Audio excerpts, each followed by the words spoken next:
தினமும் பழம் சாப்பிட முக்கியமான 5 காரணங்கள நான் இந்த வீடியோல சொல்லப் போறேன். முதல் காரணம் நார்ச்சத்து. இது குடல் ஆரோக்கியத்தை அதிகப்படுத்துது. வயிறு நிறைஞ்ச உணர்வு தருது. ஜீரண சக்தியையும் அதிகரிக்குது. 2வது காரணமாக எரிசக்தி கம்மியா இருக்கிறது. அதாவது கேலரி கம்மியா இருக்கிறது. இது கம்மியா இருப்பதனால வெயிட் கெயின் சுலபமா ஆகாது.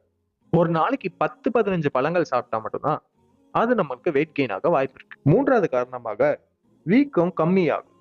ஏன்னா இதுல ஆன்டி ஆக்சிடென்ட்ஸ் இருக்கு. இதனால உடல் வலிகள் குறையும். சுறுசுறுப்பா இருக்கும். 4வது காரணமாக இனிப்பு சாப்பிடும் ஆசைகள் மனிதருக்கு சும்மாவே வரும். அந்த இனிப்பு சாப்பிடும் ஆசைகளை பூர்த்திப்படுத்துற விதமா பழங்கள் இருக்கு. 5வது காரணமாக வேற ஒரு மாற்று உணவு நமக்கு இல்ல.